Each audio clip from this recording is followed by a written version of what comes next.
Oh my God. Yes. We're back. Awesome. We're back. Paid Search Podcast. Welcome back to the Paid Search Podcast. My name is Jason Rothman. As always, I'm joined by a guy that looks better in high heels, the great Chris Schaefer. Firmer calves. There's high heels. What's going on, buddy? How are you doing? There's a reason Button to that watch top button, both. Chris. How are you doing today? How are you doing, Chris? How are you doing today? Welcome back to the show. Boy. Literally, Jason was calm. How are you doing, Chris? How are you doing? Great Chris Schaefer. How are you doing? We hit the play button, and he goes crazy. Oh, man. He's a camera addict. Welcome back to the Paid Search Podcast. We're here to give you some actionable advice. That was episode number 1. We're here to give you some actionable If you haven't been around advice for a while, that was episode number 1. Then I gave him some criticism. Some professional podcast or what? Shut up. Hey, everybody. Welcome back to the Paid Search Podcast. My name is Jason Rothman. As always, I'm joined by a man who's wearing teal, but his name is Chris, the great Chris Schaefer, more of a baby blue. You really should check out the YouTube channel. You can definitely see a lot of bicep and pectoral definition in this shirt that he's wearing. Chris, how are you doing? How are you doing, Chris? Are you ready for this podcast? How are you? How are you doing, Chris? How are you doing? I'm celebrating a wonderful summer when it is, let me check, 83 in Texas right now. Canadians who are listening and other people who use the metric system, you don't know what that means, but my fellow imperial system, they know what that means. 83 degrees, wonderful. Feels great outside. And it's a good time to be in Texas right now. Sunny, 83 degrees, but I'm inside. How about you? How is it in Rothman land? It's always 98 degrees here, and this is the hardest thing I'll ever have to do. All right. Okay. Someone out there got that. Obviously, yeah, Chris did. No, I did. I mean, I didn't listen to the music much, but I know. All right, Chris, you're doing the sponsor this week. You're doing the review. You're doing the news item. You're doing the topic. So why don't you just we don't need you. Because we're going to get a lot of Chris. Why don't you just get started, and I'll just go Google myself. Google, yeah, there you go. All right, so today we have an exciting topic, and before I get into that, I have a special tip to share with our listeners about a tool that you can use to get more out of your Google Ads campaign. I'm talking about our friends at optio.com/PSP. If you'd like a 6-week extended trial of this online tool, which gives you great advice, tips, additional suggestions beyond what you get in the Google system, check out optio.com/PSP. You get an extended 6-week trial. Instead of the scrubs out there that just get 4, you get an additional 2 weeks. Check them out. It's a great tool. You get alerts over email. You get suggestions about new keywords, new negative keywords, bid suggestions, CPA records, and are you over budget, under budget, all kinds of great things. optio.com/PSP. So, since I am the center of attention still, I will continue my takeover of the PSP for this week, it's a lot of fun. Isn't it calm in here, guys? You hear that? It's silence. You don't hear silence a lot. All right, today I have oh, no. Today I have a review. You're the noise. Oh, sorry. maker. I thought we were doing the news now. No, I am. I'm not going to do that. You have to do the noise because I'm reading it. I don't have to do anything. That's the truth. I knew it. I knew you wouldn't. I knew you wouldn't do me the favor that I do you. Okay, so this is from Matthew from Patreon. Okay, this is not posted on iTunes, although we really appreciate reviews on iTunes because it helps us. Jason, we are so close to 200. Where do you leave this review? You can. He left it on a comment on Patreon, and he is a member. He is paying our $2 a month membership to be a part of the super cool club, and it's a great place to get just another little sample of some knowledge and tips that we offer people that are in our super cheap Patreon club. And here's what Matthew said, and I just thought it was beautifully stated. He said, I really only tune in to learn about dealing with hard people. The ad stuff isn't really all that helpful. I just hope I can learn to be as patient as you. It's no small feat with that Rothman dude. He put and that? I just, I'm not Matthew. Did he really put that? Yes, he did. I'm going to kick him out. I'm gonna myself and lose that. Matthew, I'll get you back in. If he kicks you out, I'll get you back in. But thank you. I love that. I hearted it. Whatever that is, the word on Patreon. Hearted. I loved, liked, favorited. But anyway, wonderful review. Thank you so much. So now back to me again, Jason. Me again. Yeah, go ahead. Great news. Make the noise. Come on, Tool. Make the noise. It's news time. Beep, beep, beep. Thank you. Beep, beep, beep, beep, beep, beep, beep, beep, beep. So news for the week is Google Ads Editor, the offline editor that you can download. Just search on Google for Google Ads Editor, and you can download a tool, this software. They've been making huge updates to it since the new UI launched last year. They've been making slow updates, and it's in some ways it's really nice. I enjoy the updates. One thing that I love, and this is the complete UI, there's no functionality change, but they have added a dark mode. You can now click at the bottom right-hand corner and change this bright, harsh white screen that you have to stare at for hours every day. You can now change it to a dark, gloriously non-eye straining dark mode. And I'll tell you, Jason, it's wonderful. You like it? Anything else? Yeah, I like it. Anything you want to say before I continue with the rest of the show? Dark mode, a dramatic new look designed to improve focus on content and overall viewing experience. Oh, that's, ooh, I don't know. I'm trying that out in real time right now. Isn't it? It's nice. It's this dark. Let me see. Let me get into. Instead of staring at this harsh, bright light, because I have a very large screen, very large. It's almost like I'm compensating, but I have this huge screen, and so when I maximize on this screen, it's so bright in my eyes. I just love it. All right, so, let me check this out. Hang on. He just wrote down what did you write? What did I write down? You want to know what I wrote down? Mm-hmm. Another edit. Okay, there's another one. Rachel. Been doing many Rachel, edits, dude. I got a beep. Here you go. Rachel needs a sound effect. Beep. There you go. You can fix that. Oh man, yeah. I said something I didn't want to say. We're 10 minutes in, and you already have edits. No, Chris. Honestly, I am getting out of dark mode. This is not for me. Oh, okay. This is how do you wait? Give me the tip again. Okay, there it is. It's the bottom right corner. It looks like a little sun and moon. Okay. Yeah, it does. I don't know, great. Chris. That was a little different than what I'm used to in there.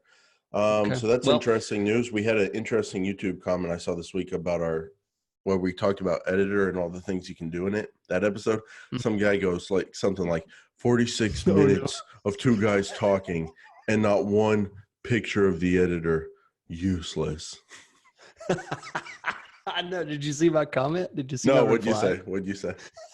I'd have to pull it back up, but I know I saw the comment, and I wrote like 4 different answers, and all of them had to be edited. And I wrote the 5th one. And it was something like, great idea, but screenshots don't work very well in podcasts. I said something that was, a little more kind, but it was like my 5th. How we use the AdWords editor. Let's see. So you managed to do a whole video on AdWords editor without showing screenshots of the AdWords editor. Just about useless. Chris replied, "What a great idea. Thanks!" ! Screenshots go great with podcasts. Yeah.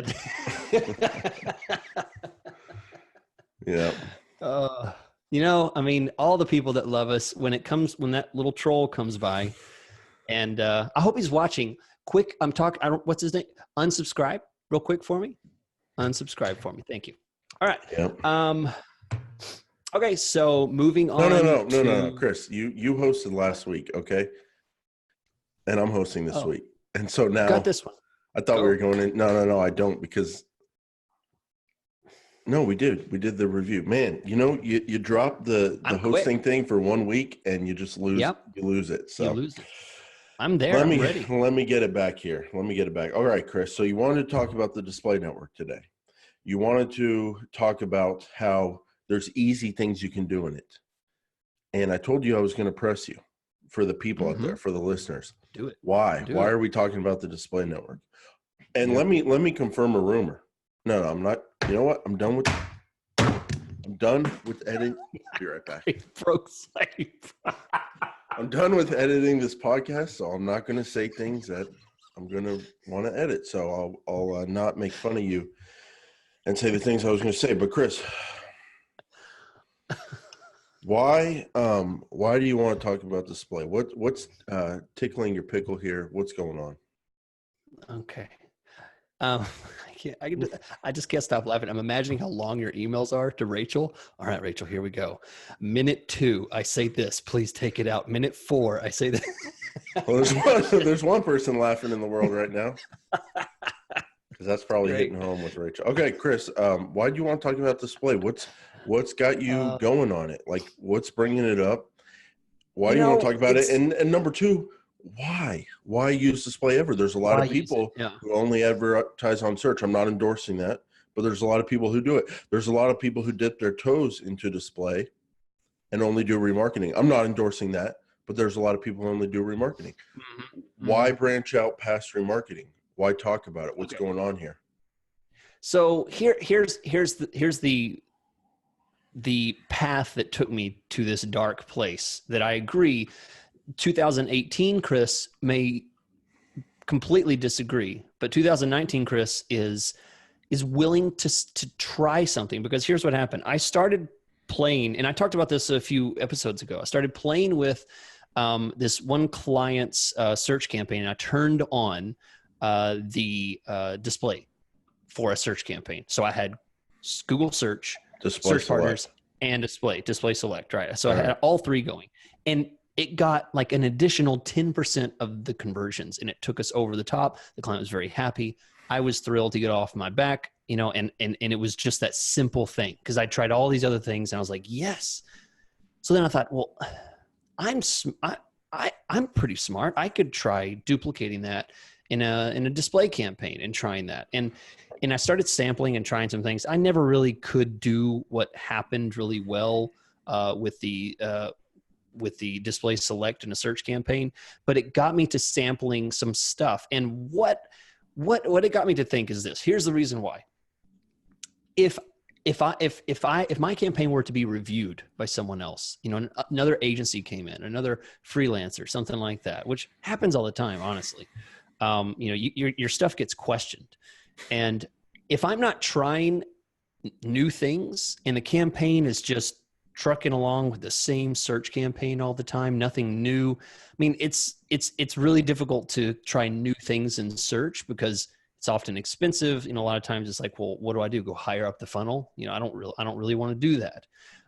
So display is kind of a quick, something you can get like 100 clicks for like, a couple bucks of spend. I'm talking low spend. That's the idea. High clicks, low spend. And let's say you get a 0.1% conversion rate.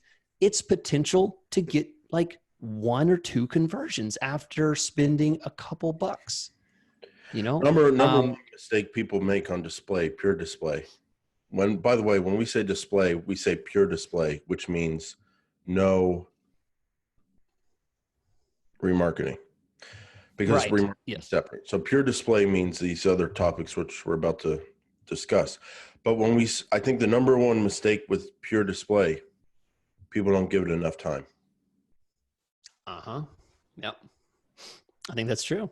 Okay. So I think you can see that there is some possibilities, and a lot of the time it's so, and this is actually going to be much later in the episode, but that placements thing that we always talk about where you go in and look at those websites, that's so it's such a mentally taxing thing to go through and see, oh, look, I showed up on crapsite.com. I mean, just some Here's the stupid problem, website. Chris. We review where your ad showed up, placements page. We review that like we review our search terms. We're in the same mindset. We go down the list, good or bad. Yeah.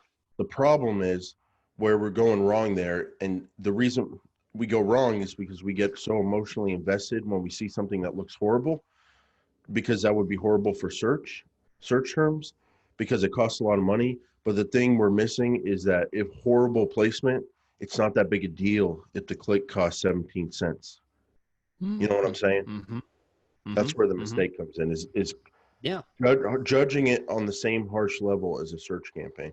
So Chris, let me ask you, before we dive into how to do pure display, have you ever, because why are people advertising? They're either advertising for leads, direct leads, or sales, or they're advertising for market share, mind share, branding, long-term advertising, growing their brand and getting more people to their site over the long term, or sharing content and building the brand that way.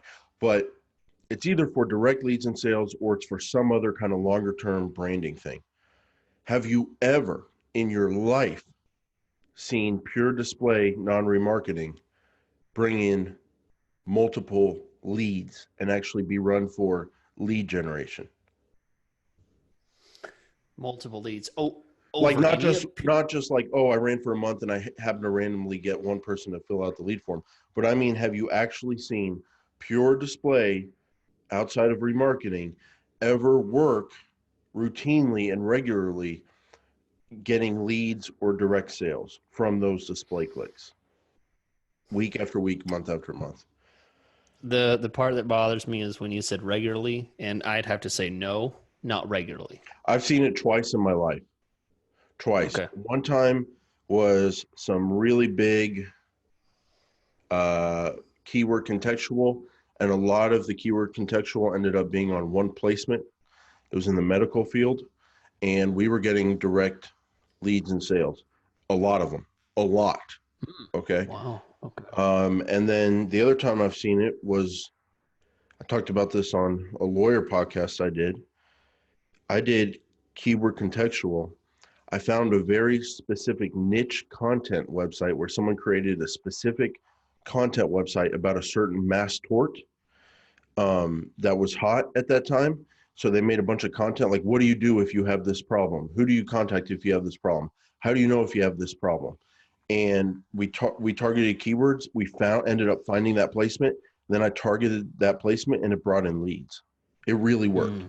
But that's it. I've seen it twice. Yeah. That's what's particularly scary is that that you're referring to regular. I've seen plenty of irregular where 1 month there might be 3, another month there will be 0, and the next month there might be 1, or another 3, something like that. It's not anything that's predictable or standard. We always get 2 a week or 10 a week or something like that. The regularity is out the window, but as far as actually getting conversions, yes. But yeah, just like you said, it's rare and it's a gem to be able to find that. And usually it's not a mistake. You're not going to just throw something in place and it just works. So that's what we're talking about today, is a complete opposite of what we had talked about. Jason, do you know the episode number of what episode it was where we talked about? Yeah, 121. 121. Okay, so on episode 121. I made that up. Yeah. Don't lie to the people. I made that up. No, I don't know, Chris.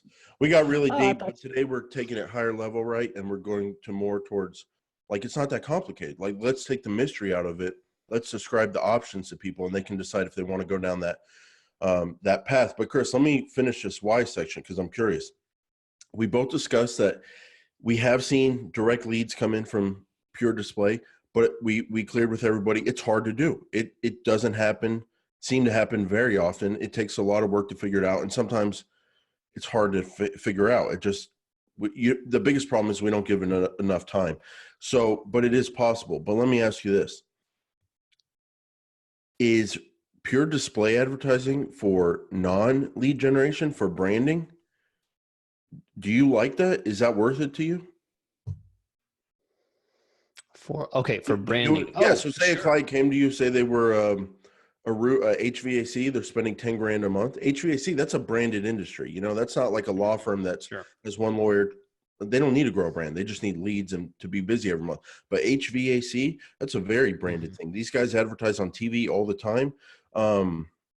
If they came to you, they're spending $10,000 with you. They love the results you're getting for leads. And so their business is growing. But then they say, hey, we've got another $2,000 a month we can spend on PPC, and say they're in a really small market and your search impression share is 100%. Would you tell them, hey, you know what? We're doing search, 100% search impression share. We're doing remarketing. That's going great. You got an extra $2,000. Great. Let's spend it on pure display and grow your brand in your small market. Would you advise that? Although the situation that you described is extremely rare to have a very strong search impression share for HVAC. I know at 10,000, that's low. Yeah. Say they're spending 30 grand a month. Right. So yes, absolutely. If in the situation, HVAC is a bad example because it's such a difficult, high expensive, because it's a high cost per click network. Let's say they're spending 50 grand a month. Okay. I'm not saying it's a bad example. I don't want to hurt your feelings. It's a good example. Well, then take it back. Thank you. Is it really a good example? Yes, it is. That's what I thought. I was like, I'm going to use this one that's all about branding. Thank you. Yeah, excellent job. Excellent stuff. I'm so glad you're here. I'm saying yes. In that instance, absolutely. I think I absolutely would, because I can think of several clients that I work with that they benefit from that top of funnel, middle funnel, lower funnel traffic, and then eventually it comes in. Chris, I get remarketed to all the time because, I check out the big agencies in this space, see what they're up to, look at their blogs and all that. I get remarketed to the heck out of, and seeing their impressions every single day, it grows on my mind, like brand share and mind share. And I'm like, their reputation starts growing. I'm like, these guys are so on it. They're so awesome. Look at these display ads all the time. Even though that's remarketing, that doesn't have to be remarketing as long as I'm the right person to see their ads. I'm in this digital marketing space. It would have the same effect on me, even if I had never been to their website that one time in the past 30 days, So I agree. I think it's great for lead gen. Pure display is great for lead gen if you can figure it out, if you can crack that code. But I also think, like you, it's good for branding. People spend money on TV and they're not really tracking direct leads from that most of the time. Well, let's spend it online too. So thank you for clearing that up, Chris. Now tell people about the Chris Schaefer dichotomy in the display network, because if there's one thing you love in life above everything is you just have this fetish about how the display network breaks down between targeting the website and targeting the person. Like one day you came up with this saying and you're just like, that's great. People are really responding to that. I like that. And what people want this breakdown here? Yeah. So today we're talking about targeting the website. So the reason I talk about this is because people very often just talk about display and they don't realize all the options. Chris, they only talk about display. People talk about search. People talk about display. Nobody breaks this down like you do. Right. Nobody does. Exactly. Display. Yeah. Nobody breaks this down. So I think it's such an important point, because when it comes to search, you always target the person. That's 99% of the time the way that search works. You target the way that the person's searching. In display, you have a break from that because you can target two different ways. You can target the page that the person's viewing, in other words, the content, in other words, the website, or you can target the activity of the person, their interests, their history, their actions. So today we're talking about targeting content. And an episode several months ago, we talked, and I went into depth about layering and the complexities of display. And what I want to talk about today is easy? Like, what's an easy way to at least get started? And my thing I really like is there's baked in topics in the display targeting. So you can click on the topics button, and there's very wide targets like industry and food and things like that for targeting the topics of a website. But what I want to talk about today is, food and industry and business is way too wide. That you can't just click that and expect to get what you think is going to be targeted enough.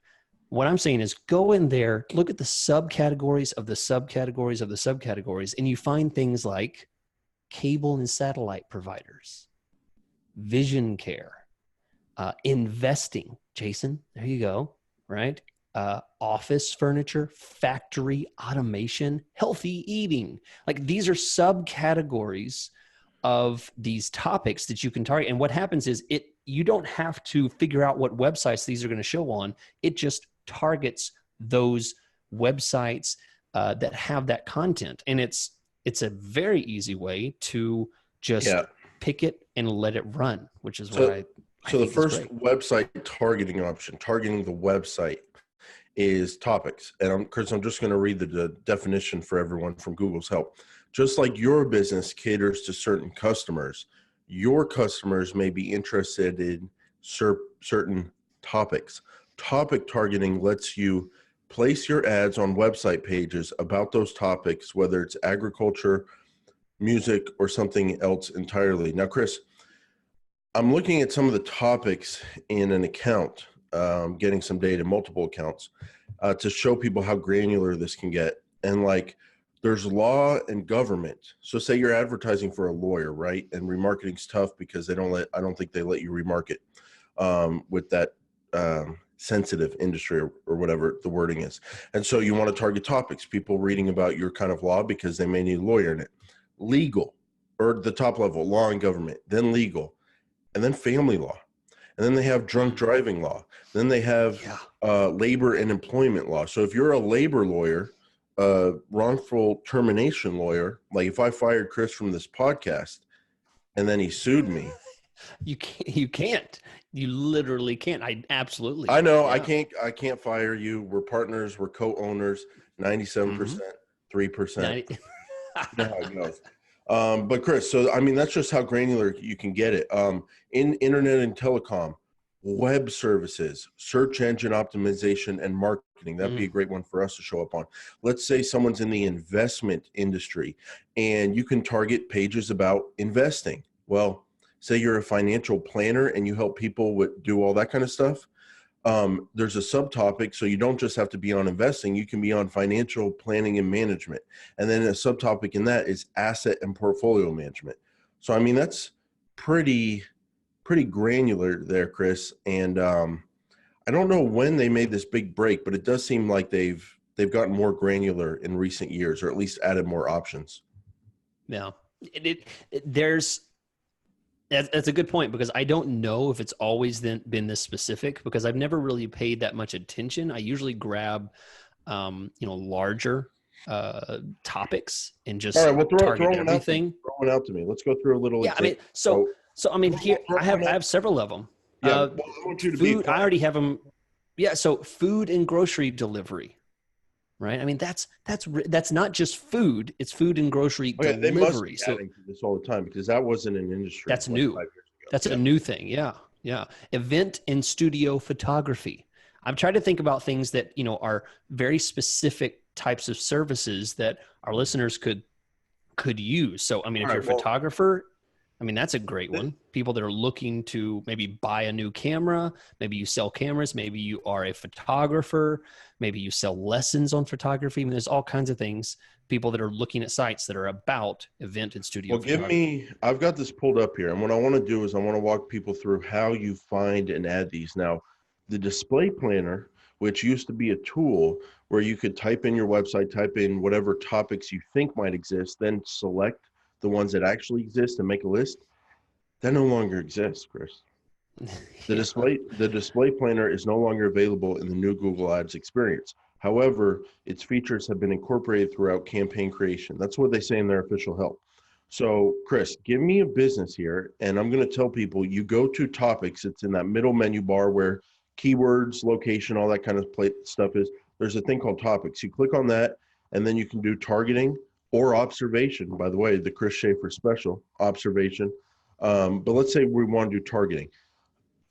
The best thing I think you definitely want to do target. Yeah, you don't want to not do target. You have to do target. Oh yeah, we better clarify that. So yeah, if you don't do targeting and you do observation and you only do one observation or multiple observations of topics, you're eligible to show up on every website that Google Ads run on, everything, and your budget will just be zapped up and you'll have basically no targeting. So definitely do targeting. Now, Chris, give me a business here. Just pick out one of your clients off the top of your head, and I'll see if we can find a good topic for it. Okay. All right. I'm going to give you a tough one. I'm going to tell you my business sells commercial printers. These are high dollar printing machines. Okay. Okay. High dollar printers. So I'm going to start out here, Chris. We have a list of topics we could go look through, but I think the easiest thing always to do is just to click search, go into the search bar here and start searching. So I'm going to say, I'm just going to do exactly what my client told me here. Commercial printer. And let's see what their options are. Books and literature, book retailers. That ain't it. No. Business and industrial, advertising, promotional products. That's not it. Business services, office supplies. That's not it. Whoa. Printing and publishing, business cards and stationery, document and printing services, retail equipment and technology under retail trade. Okay, under computers and electronics, we could target all computer and electronics. That's probably too broad. We could target computer peripherals. That's too broad. But under that, there's printers, copiers, and fax machines. And now we're getting I think this is as granular as we're going to get here. We have 3D printers and scanners, copiers, fax machines, ink and toner, printers and scanners, or printers, and then another topic scanner. So what I would advise my client here, I would go, you know what? We found a computers and electronics, and then under that, we found computer peripherals, and we found printers. So the problem with that, Chris, is it's not under business. So that would just be one where we would have to know that, like, hey, sometimes we might show up on retail stuff, consumer searches.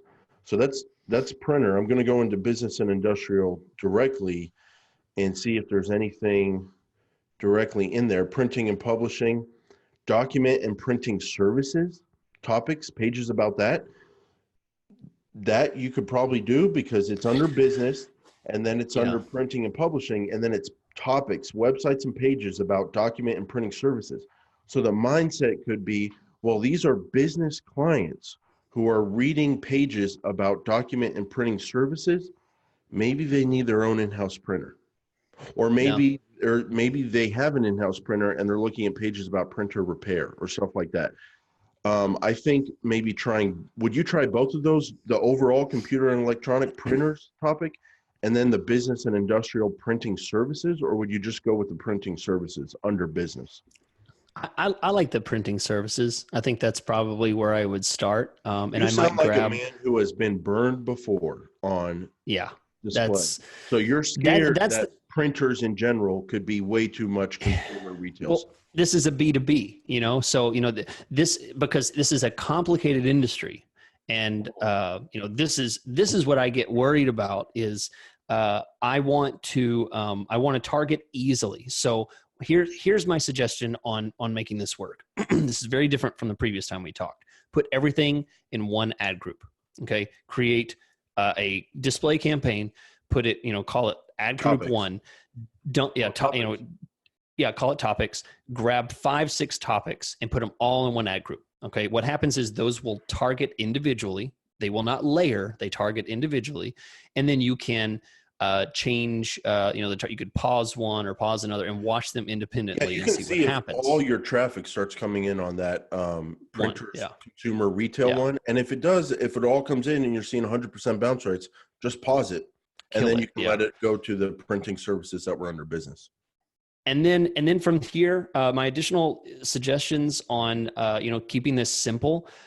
Don't look at your placements. Don't worry about your placements yet. Start making some adjustments to device type. Maybe you block tablets. Maybe you block mobile. Maybe Audience, you're B2B. Yeah. ages, you don't want Ages. Yeah. 18 to 24-year-olds for printers. Demographics, time of day, stuff like that. Make edits on a broad scale because you're going to get plenty of traffic. And then finally block your mobile apps. I'm going to suggest for Wow. this test, Chris, block mobile apps. a few months ago we got on here and you said you were more open to it. And I said I was more open to it. You know what I've done since then on my own campaigns, Chris? Mm-hmm. I've blocked those mobile placements. Oh, The mobile placement categories or whatever, because I didn't like the traffic I was getting. It just, no. When they're on a website, they can be on the website, they can click to your site on the display ad, and they can do stuff on your website because they're in a browser. But when they're in that app, they don't seem to be focused on doing things on other people's websites. Right. It opens it up in that app. So that's what I'm going to suggest. I'm going to suggest, making broader cuts to traffic type and letting the topics run on those pages and keeping the bids low. Start with like a 50 where do you cent start with bid. your bids? Yeah, that's a 50-cent bid, 25-cent bid, maybe 75-cent. I don't know. It depends. If you get really specific on your targets, you may have to put $1 bid or $1.50. But if you're wider, then you might be able to get away with the 25-cent bid. See what works for you, but don't put heavy bids on super broad topics like technology or something like that. Okay, so when you dive into these pure display waters, you're saying don't be scared to go as tight as you want to go, because here the traffic is so big generally that you do have room to go as tight as you want. So if we sell commercial printers in the Dallas-Fort Worth area, location, you're locking it down to a radius around Dallas. Age groups, you're locking it down to people who are in the age of your customers. Bids, you're keeping it at like 25 cents to $1 to start out. Topics, you lock it down to your topics you want. And then anything besides that, location. Oh, schedule. The last one, schedule. You're saying, schedule. I don't want people at a random website 2 a.m. if they're going to be buying commercial printers. They're not up at 2 no. More specific than that, keep the midnight hour off of your campaign. Do not let your campaigns run from midnight forward. I'm going to suggest, because this is something that if you've run display before, happens. When that midnight hour hits, your budget kicks in and you start getting clicks like crazy. A nerd if you are running 24/7, a nerd who's just read the rules might say, no, that's not true. The great Chris Schaefer. I put my things on, put the spend out evenly. And you would say, no, that's how high volume the pure display market is. Yeah, check your hour placement and your impressions by hour and clicks per hour. You'll notice that it spikes at midnight and then quickly drops off after 1, and you lose maybe 20-30% of your spend at that midnight hour, which is not ideal. If you start at 2 a.m., you won't have that spike. So I honestly don't like the way the system works like that. So avoid doing that. But and it makes sense. That's it. Easy. If you're selling commercial printers and someone wants to buy commercial printers, they wake up and they go to work in the morning. What are they doing up at midnight or 2 a.m. or 3 a.m. online? They're not. Yeah. So you want to probably just run during business hours or at least early in the day there. So Chris, that's one type of targeting the website. What's the other type? So what we're going to talk about next week is we're going to talk about targeting the person. Okay, Chris. So that's topics, and that's targeting the website here. And then coming up next week, we're going to talk about targeting the person. Yeah. This is a whole nother realm. This is completely different. What we just discussed is targeting the content of the website. Next week, we'll talk about the audience. This is determined by how the person searches, what pages they view, what their searches are, and it puts them into certain audiences. You don't want to miss it. It's going to be really interesting. We want to create a compare and contrast situation between what this week was and last week is. So let me tell you one last thing that's super important. Optio.com/PSP 6-week extended trial. I mentioned it about 30 minutes ago. If you haven't been there yet, I'm seriously disappointed. You've been sitting around in your car. I'm sure you've hit a stoplight. You should go there and try it because it's a great tool. I use it. I've been a subscriber for a while, and Jason uses it as well. They send you email alerts. They let you know what's happening with your campaign, so you don't have to think about some of those super creative things that just go right past. Oh, that link is broken. That site link is broken. I should have added that negative keyword. We're underspending. We're overspending. Those kind of things that you may not think about, it lets you know about it. So check it out, opteo.com/PSP. And with that, Jason, we will talk about targeting the person and getting into the mystery of the human mind on the episode for next week.